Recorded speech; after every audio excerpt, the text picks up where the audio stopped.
Hello everyone, welcome to only IAS. Solid propulsion में देखो solid fuel use होता है और इस सॉलिड फ्यूल में मोर और लेस एल्यूमिनियम पाउडर होता है। अब देखो क्या है कि एल्यूमिनियम पाउडर तो ऐसा कुछ है, अगर हम इसको जलाएंगे, पहले क्या किया जाता है कि एक सिलेंड्रिकल शेप का एक ऐसा कंटेनर लिया जाता है। इस कंटेनर में हम लोग इस एल्यूमिनियम पाउडर को ऑक्सीडाइजर के साथ मिक्स कर देते हैं। मतलब यहाँ पर कोई ऑक्सीडाइजर के लिए अलग से चैम्बर नहीं बना है, बल्कि इसी एल्यूमिनियम पाउडर के अंदर हम लोग ऑक्सीजन के कुछ पार्टिकल्स मिक्स करते हैं, इसको ग्लू कर देते हैं, कुछ तरीके से एकदम सॉलिड बना देते हैं इसको। ठीक है, और इस पूरे सिलेंडर में इसको भर देते हैं, लेकिन सिलेंडर के बिल्कुल बीचों बीच ना एक होल होगा। ये पूरा एक ऐसा ही कॉन्डुइट, एक ऐसा ही पाइप लाइक स्ट्रक्चर खाली होगा, क्योंकि जब ये जलता है ना तो पहले इधर वाला चीज जलेगा, पूरा ये वाला पूरा जल जाएगा इधर से और इधर से, फिर धीरे धीरे ये मूव करेगा इधर डायरेक्शन में, बीच में आएगा, फिर अंत में इधर, मतलब कि इस डायरेक्शन में ये जलता हुआ खत्म होगा। अब यहाँ पर सॉलिड प्रोपल्शन देखो कैसे, एक बार ये वाली वीडियो देखो। एक्चुअल में ये एक प्रोटोटाइप है, केवल ये एक्चुअल रॉकेट प्रोपल्शन को केवल समझने की कोशिश की गई है इसके थ्रू। यहाँ पर देखो जैसे कि ये रॉकेट प्रोपल्शन हुआ, अब कैसे बीच से ये घूम गया। अब ये एक्चुअल में थोड़ा सा स्लोड मूवमेंट में था, फिर से देखते हैं। ये देखो क्या है कि प्रोपल्शन समर, इसके अंदर एक हम लोग को नोजल जैसा दिख रहा है क्या, यहीं पर इग्नाइटिंग मटेरियल और ये सारी चीजें देखो, इलेक्ट्रिक यहाँ पर स्पार्क क्रिएट करेंगे, और यहाँ पर भरा हुआ है फ्यूल, ऑक्सीडाइजर, सब एक साथ मिक्स है, बाइंडेड है, और इसको एक सिलेंड्रिकल शेप में बंद कर दिया गया है। जैसे ही इसमें इग्निशन होगा ये फटाक से जल जाएगा, और इस तरीके से पूरा का पूरा थ्रस्ट हमको मिलता रहेगा। ठीक है, तो ये बात समझ में आई क्या? यही है हमारा ये सॉलिड प्रोपल्शन। सॉलिड प्रोपल्शन में मतलब हमने क्या किया, क्या क्या समझा हमने। एक तो एल्यूमिनियम पाउडर था, उसके साथ ही हमने ऑक्सीडाइजर भी मिला दिया। उसके बाद यहाँ पर अब जैसे क्या है कि अगर हम इसको ऊपर से देखें, ठीक, तो ऊपर से देखने पर जरूरी नहीं है कि हर बार इसका जो सेंटर है वो सेंटर ही खाली हो, केवल अलग अलग शेप होते हैं अलग अलग फंक्शंस के लिए। बहुत बार क्या करते हैं, इसमें कुछ ऐसे ऐसे स्ट्रक्चर बना देते हैं, तो मतलब क्या है कि इसका अलग अलग पर्पज है। ठीक है, कि वो किस तरीके से इनको फ्यूल जलाना होता है उसका अलग पर्पस है, कि हर की स्पीड कितनी वेरी करनी है, उन सब के हिसाब से इसमें जो छेद किया जा रहा है ना बीच में, उसका शेप अलग अलग हो सकता है। लेकिन उतने डिटेल में हमें जाने की जरूरत नहीं है, सिंपल सा हमें केवल इतना समझना था कि सॉलिड प्रोपल्शन एक्चुअल में कैसे काम करता है। इतनी बात समझ ली आपने। अब देखो क्या है कि यहाँ पर जैसे ये मॉडल सॉलिड रॉकेट का इंजन यहाँ पर जैसे दिखाया गया है, सिंपल सी यहाँ पर बस एक ये वाला जो इंजन देख रहे हो ना, यहाँ पर ये प्रोपल्शन मैकेनिज्म लगा हुआ है, यहाँ पर सॉलिड फ्यूल ग्रीन कलर का भरा हुआ है, और इसके अंदर आप देखोगे कि बीच में एक छेद है, और यहाँ पर कुछ करना नहीं है, बस अब यहीं से ऐसे ऐसे नोजल से ये बाहर आएगा। ठीक है, तो सिंपल सा है बिल्कुल ही, कोई डिफिकल्टी नहीं है, बस एक बार इसमें इग्निशन दोगे और रॉकेट आगे भागेगा, एकदम सिंपल सा सबसे बेसिक मॉडल है ये। किसका? हमारे सॉलिड प्रोपल्शन का। ठीक है, यूजुअली जो हम ये सिलेंड्रिकल केसिंग देखते हैं ये स्टील का बना होता है। ठीक है, और इस स्टील के चैम्बर काफी मोटा इसका वॉल होता है, क्योंकि अब इतना तेजी से यहाँ पर सोच लो एक्सप्लोजन हो रहा होगा, इस एलिमेंट को जलाना भी है, पूरा अंदर का जो सॉलिड फ्यूल है, तो उसके लिए तो कुछ सॉलिड मटेरियल चाहिए, तो हम यूजुअली स्टील का यूज करते हैं यहाँ पर। तो इसके अंदर सॉलिड कंपोनेंट फ्यूल और ऑक्सीडाइजर दोनों को मिला के इसके बीच में एक छेद देते हैं, और फिर यहाँ पर बाकी चारों तरफ यहाँ पर हम लोग पूरे में फ्यूल भर देंगे। ठीक, यहाँ यहाँ यहाँ पूरे में फ्यूल भर दिया हमने। अब यहाँ पर क्या होगा, इसको बिल्कुल नीचे से रॉकेट प्रोपेल करने के लिए हम यहाँ पर एक प्रॉपर ये एक ऐसा शेप दे देंगे जिससे कि फोर्स सीधे इस नीचे के डायरेक्शन में इसके जलने पर आए, और रॉकेट हमारा जो भी है ऊपर से वो ऊपर के डायरेक्शन में मूव कर जाए। सिंपल सा था, बिल्कुल सिंपल, कोई इसमें बहुत ज्यादा दिमाग लगाने की जरूरत नहीं है। अब यहाँ पर इसकी कमियां क्या है, एक बार हमने चिंगारी लगा दी तो फिर तो आग भी जलेगी, धुआं भी उठेगा, और इसको कोई रोक नहीं सकता है। समझ में आया? मतलब कि एक बार हमने इसमें इग्निशन कर दिया, फिर तो भैया जब तक फ्यूल है तब तक ये जलेगा। बीच में हम ना इसको रोक सकते हैं और ना ही इसको काट सकते हैं। तो जब तक पूरा फ्यूल जल नहीं जाता है तब तक इसको हम रोक नहीं पाएंगे। मतलब कि ये तभी तक हम इसको कंट्रोल कर सकते हैं जब तक हमने इसको इग्नाइट नहीं किया है। एक बार इग्नाइट कर दिया तब तो पूरा विस्फोट होके ही रहेगा, मतलब कि पूरा का पूरा प्रोपेलेंट यूज होके ही रहेगा, बीच में हम रोक ही नहीं सकते। तो पूरा एग्जॉस्ट होने के बाद ही रुकेगा फिर। तो ये सबसे बड़ी कमी है। अगर हम मान लो इसको चाहे कि हाँ बीच में थोड़ा सा जल जाए, उसके बाद हम इसको रोक दें, फिर दोबारा जब हमें ज़रूरत पड़े तो फिर से हम प्रोपल्शन ले लें। नहीं, ऐसा नहीं कर सकते हम यहाँ पर। तो ये जो प्रोपेलेंट्स होते हैं, सॉलिड प्रोपेलेंट्स, ये सिंपली इस बेसिस पर होते हैं कि हमें शुरुआती तौर पर इसको एक थ्रस्ट प्रोवाइड करना है, और इस थ्रस्ट प्रोवाइड करने के लिए हम क्या करेंगे, ऐसे सिस्टम्स यूज करेंगे। ठीक है, ये तो सबसे बेसिक सा सिस्टम है। अब यहाँ पर दूसरा फॉर्म देखो, लिक्विड प्रोपल्शन का। लिक्विड प्रोपल्शन में क्या होता है कि यहाँ पर जैसे उसमें हम लोग क्या देख रहे थे, फ्यूल, एक तरफ तो फ्यूल था और दूसरी तरफ ऑक्सीडाइजर था। दोनों को हमने जैसे आटा और पानी, मतलब गेहूं का आटा और पानी मिला के उसको बिल्कुल अच्छे से मढ़ देते हैं, सान देते हैं इसको, तो वैसे ही सान दिया जाता है उनको, एल्यूमिनियम पाउडर को और ऑक्सीडाइजर को।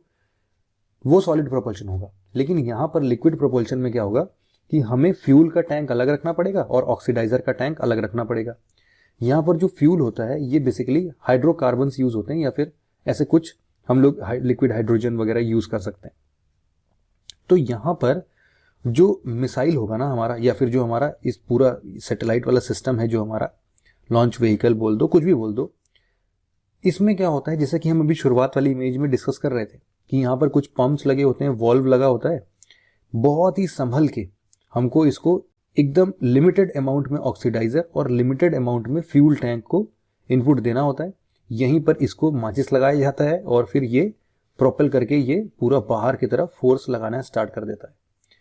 लेकिन यहाँ पर देखो एक बढ़िया बात ये हो गई ना कि अगर हमने इन पंप्स वाले वॉल्व को बंद कर दिया तो हम इनको कंट्रोल कर सकते हैं। हमारा जब मर्जी आएगा तब इनको चलाएंगे, जब मर्जी आएगा हम इनको रोक देंगे। तो ये हमारी इच्छा के अनुसार काम कर सकते हैं, मतलब इसमें फैसिलिटी मिल जाती है। लेकिन प्रॉब्लम क्या आती है पता है, एकदम एग्जैक्ट अमाउंट ऑफ ऑक्सीडाइजर और एकदम exact amount of fuel tank से इसको यहाँ पर सप्लाई मिलनी चाहिए। थोड़ा भी ऊपर नीचे हुआ तो समझ लो ये पूरा का पूरा ब्लास्ट कर जाएगा, और बहुत केसेस देखने में भी आए हैं। लिक्विड प्रोपल्शन अपने आप में काफी डेंजरस है, ठीक है, क्योंकि उसमें अगर ये वाला सही मात्रा नहीं हुआ ना तो एक्सप्लोड कर जाता है। इसीलिए हम इसको क्या बोलते हैं कि बहुत ही डिफिकल्ट होता है इसको बनाने में, बहुत ही कॉम्प्लेक्स होता है ये हमारे लिए। लेकिन फिर भी इसका जो पूरा मैकेनिज्म है ये इस तरीके से कंट्रोल्ड है कि हम इसको अपने हिसाब से वॉल्व की मदद से कंट्रोल कर सकते हैं। तो हमें लगता है चलो ठीक है, इसको भी हम यूज कर सकते हैं। और यहाँ पर क्या होता है कि अगर हम किसी स्पेसिफिक इम्पल्स की बात करते हैं तो liquid fuel gives high specific impulse as compared to solid fuel. तो सॉलिड फ्यूल तो एक बार जल के खत्म, लेकिन लिक्विड फ्यूल बार बार भी जल सकते हैं, मतलब जब तक यहाँ पर फ्यूल है तभी तक जलेंगे, लेकिन हाँ इनको रोक रोक के भी जला सकते हैं। और यहाँ पर जो इम्पल्स की बात होती है तो वो थोड़ा ज्यादा होता है यहाँ पर, ठीक है। तो इसीलिए हम लोग सॉलिड फ्यूल और लिक्विड फ्यूल दोनों ही यूज कर लेते हैं। लिक्विड प्रोपेलेंट में होगा क्या कि फ्यूल और ऑक्सीडाइजर अलग अलग सेपरेट टैंक्स में होते हैं। इनको पाइप और चैम्बर्स और वॉल्व्स के सहायता से इनको यहाँ पर भेजते हैं। ये कंबशन चैम्बर में आते हैं, कंबशन चैम्बर में इग्निशन होता है और ये थ्रस्ट प्रोवाइड करता है, प्रोपेलेंट काम करता है, और इसके ऑपोजिट डायरेक्शन में ये पूरा का पूरा मिसाइल जो है ये ऊपर आगे की तरफ मूव कर जाएगा, ठीक है। अब इसीलिए यहाँ पर देखो क्या क्या लिखा हुआ है कि ये प्रोपेलेंट को हम कंट्रोल कर सकते हैं। क्यों? क्योंकि इंजन को फिर हम उसके हिसाब से थ्रॉटल करेंगे, स्टॉप कर सकते हैं, रीस्टार्ट कर सकते हैं, वो अपने ऊपर है। तो ये लिक्विड और सॉलिड प्रोपेलेंट्स हमने देखे। यहाँ पर वापस से उन डिफरेंसेस को एक बार समराइज किया गया है कि ये लिक्विड प्रोपेलेंट है, ये सॉलिड प्रोपेलेंट है। देखो लिक्विड प्रोपेलेंट में दो चैम्बर्स हैं, ये वाला लिक्विड फ्यूल का है, ये वाला ऑक्सीडाइजर का है। लेकिन यहाँ पर सॉलिड फ्यूल और ऑक्सीडाइजर एक साथ मिले हुए हैं, बीच में एक सिलेंड्रिकल शेप है। यहाँ पर अपना हम लोग सेटेलाइट माउंट कर देंगे, यहाँ पर और यहाँ पर, और फिर यहाँ से क्या होगा, यहाँ पर वॉल्व हैं, पंप्स हैं जो कि इसको कंट्रोल कर सकते हैं। यहाँ पर कोई टेंशन नहीं है, एक बार जला दिया तो जला दिया, अब ये ऊपर ही जाके खत्म होगा। फिर यहाँ पर देखोगे ये दोनों के दोनों अच्छा, जो सॉलिड और लिक्विड प्रोपल्शन सिस्टम हमने पढ़ा ना, ये लोग नॉन एयर ब्रीदिंग इंजन हैं। मतलब ये लोग हवा को वहां से, मतलब बाहर से कोई भी हवा को, जैसे हम लोग सांस लेते हैं ना, वैसे ये लोग सांस लेने वाला काम नहीं करते। इसीलिए तो हमें इनको ऑक्सीजन का थैला अलग से पकड़ाना पड़ता है ना। तो इस तरीके से ये लोग काम करते हैं। ये लोग नॉन एयर ब्रीदिंग इंजन होते हैं, ठीक है। तो कभी भी यूपीएससी अगर ऐसा स्टेटमेंट देता है कि solid and liquid propellant mechanism is covered under non air breathing engine, तो ऐसा कुछ भी स्टेटमेंट रहेगा तो डेफिनेटली आप उसको सही करके आओगे, ठीक है। ओके, फिर इसके बाद एडवांटेजेस और डिसएडवांटेजेस की बात करते हैं सॉलिड और लिक्विड प्रोपेलेंट्स की। और इसमें देखो बेसिकली जो भी हमने डिस्कस ऑलरेडी कर ही लिया है कि सॉलिड में एक केसिंग की जरूरत होती है, इसको बीच में स्टॉप नहीं कर सकते हैं। बहुत ही जो कन्वेंशनल सॉलिड प्रोपेलेंट्स होते हैं वो अपने लिक्विड काउंटर पार्ट से थोड़ा कम ही थ्रस्ट प्रोवाइड कर पाते हैं, जबकि लिक्विड प्रोपेलेंट जो है वो हैंडल करने में तो डिफिकल्ट है, कॉम्प्लेक्स भी है, लेकिन जिस हिसाब से वो काम करती है और जिस हिसाब से वो हमें अलाउ करती है कि हम उसको कंट्रोल कर सकें, तो वहां पर थोड़ा सा डिफरेंसेस क्रिएट हो जाता है। इसीलिए हम इस रिस्क को लेने के लिए भी तैयार हैं। और अगर प्रिसिशन के साथ लिक्विड प्रोपेलेंट्स को यूज किया गया तो ये ज्यादा थ्रस्ट भी प्रोवाइड करेंगे, तो इसलिए भी इसको हम लोग यूज कर लेते हैं। ये हमारा रॉकेट या फिर ये हमारा लॉन्चर जो भी है ये होता है। इसके साइड साइड में आप देखोगे छोटे छोटे मिसाइल्स लगे होते हैं, देखा है क्या आपने?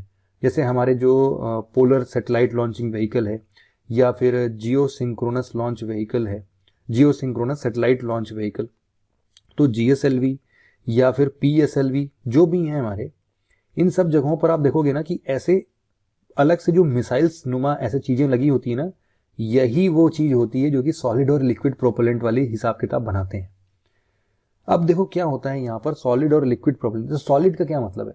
अरे ऊपर शुरुआती तौर पर थ्रस्ट प्रोवाइड करने की बात होती है, तो थ्रस्ट तो सॉलिड वाला भी लगा देगा, क्योंकि इसके बाद की जो टेक्नोलॉजी है उसके लिए कुछ और चीज की जरूरत होती है, जिसको भी हम आगे अभी डिस्कस कर लेते हैं।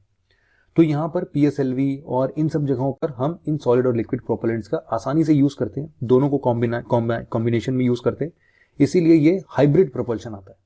हाइब्रिड प्रोपल्शन में दो अलग अलग स्टेजेस होते हैं।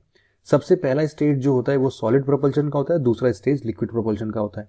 इसमें दोनों के एडवांटेजेस को यहाँ पर रख लिया गया है और डिसएडवांटेजेस को अवॉइड करने की कोशिश की गई है।